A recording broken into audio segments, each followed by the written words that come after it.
बात है। तो जब सरकार स्वीकार कर चुकी है, पिछड़ा वर्ग आयोग स्वीकार कर चुका है कुर्मी, सरकार का प्रज्ञा केंद्र का कंप्यूटर में कुर्मी लोड है, तो कौन कहता है कि कहां से आ गया यही 2-5 साल में?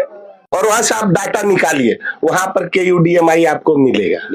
यानी जब झारखंड सरकार स्वीकार कर ली है 2012 में, तो कंफ्यूजन कहां है भैया कि ये कुर्मी कहां से आया?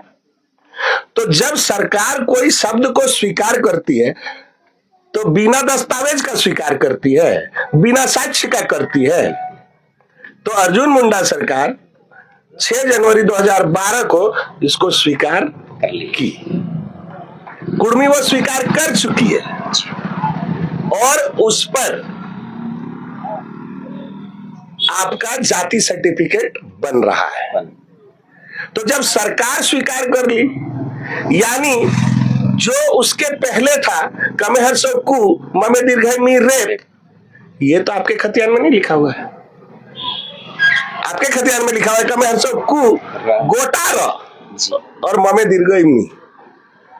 कुर्मी में आधा र है, हलंत लगेगा तब ना रेप लगेगा जी। तो वो तो आपके खतियान में नहीं है, यानी वो गलत है। वो नाम किसका है? बिहार वाले का, यूपी वाले का, MP वाले का। छोटा नागपुर को अलग करने के लिए ब्रैकेट में महत्व दिया। किसका किसका खतियान में ब्रैकेट में महत्व है? किसी का खतियान में ब्रैकेट में महत्व नहीं है। कमर चप्पू में दीर्घ मी रेप में एक समान हो जा रहा था, बिहारी भी, यूपी भी, MP भी। तो उन लोग कुर्मी है, उन लोग को उस शब्द से कोई दिक्कत नहीं है, क्योंकि उन लोग जाति है, हम लोग जनजाति है। इस बात का पहचान कौन किया? H.H. रिजले किया 1891 में, और 1898 में G.A. ग्रियर्सन देखा कि इन लोग र उच्चारण करता है आर को।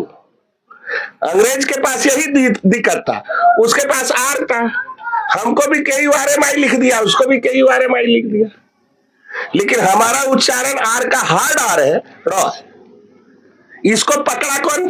पकड़ा G.A. ग्रियर्सन। कब? 1898 में। तो ये सच कब पकड़ाया है? 1898 में। भारत सरकार सुधार दी 1991 में। उसी दस्तावेज को लाके हम लोग दिए अर्जुन मुंडा को। तो यहाँ इतिहास तो शुरू से चल रहा है। आप 1885 से 91 में ट्राइब हुए, पहचान हुआ ट्राइब के रूप में, इसलिए आप एबोरिजिनल कहलाए, इसलिए CNT एक्ट के अंदर गए। बिहारी तो कहां गया? CNT एक्ट के अंदर वो नहीं गया। गया क्या? बिहारी का खतियान है क्या CNT एक्ट के अंदर? नहीं है।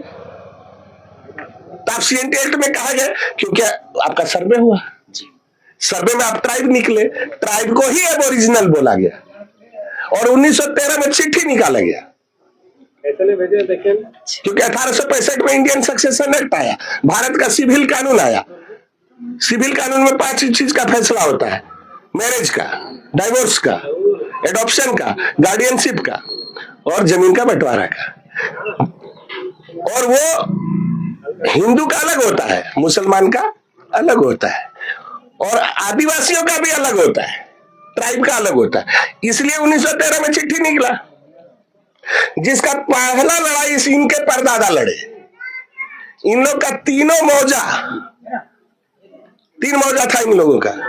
बूटी मौजा एक बनिया को गिरवी रख दिया लोग 3,500 रुपया में, 3,500 रुपया में गिरवी रख दिया, तो वो लिखवा लिया जी कि अगर साल भर में पैसा नहीं दे, उस समय चांदी का सिक्का चलता था, उस समय 3,500 रुपया बहुत होता था, अभी के हिसाब से करोड़ों होता था। तो पूरा गांव गिरवी रखे और पैसा लिए, काहे? न लगान देना था, साल भर में नहीं दे सके तो डीड लिखे थे कि हम जमीन आपको दे देंगे, तो जमीन बेच भी दिए। उस बिका हुआ जमीन को इनके परदादा हरखनाथ औदार जीते, किस आधार पर? 1913 का चिट्ठी के आधार पर, कि ये ट्राइब का जमीन है, खुटकट्टी जमीन है, हमारे पुरखों ने बनाया है, यह जमींदार की जमीन नहीं है।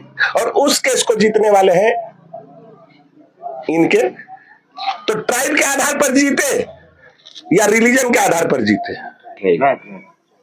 तो हिंदू का वसीयतनामा अलग चलता है, हिंदू लोग किस तरह बंटवारा करेगा वो उसका हिसाब किताब अलग है, जो इंडियन सक्सेशन एक्ट में लिखा हुआ है। ट्राइब का लिखा हुआ नहीं रहता है, उसका परंपरा से चलता है। सब कुर्मी भाई भाई में बांटता है, कौन भाई बहन में बांटता है? तो आप बांटिएगा आदिवासी के तरह, आप पूजा करने जाइएगा, अरे आपको मंदिर नहीं जाना है जिस तरह आपको सिविल कोर्ट नहीं जाना है, लेकिन कुर्मी चल जाता है सिविल कोर्ट, तो उसको बोके ना कहेंगे। यही बात है। तो जब सरकार स्वीकार कर चुकी है, पिछड़ा वर्ग आयोग स्वीकार कर चुका है कुर्मी, सरकार का प्रज्ञा केंद्र का कंप्यूटर में कुर्मी लोड है, तो कौन कहता है कि कहां से आ गया? यही 2-5 साल में जो पढ़ता लिखता नहीं है।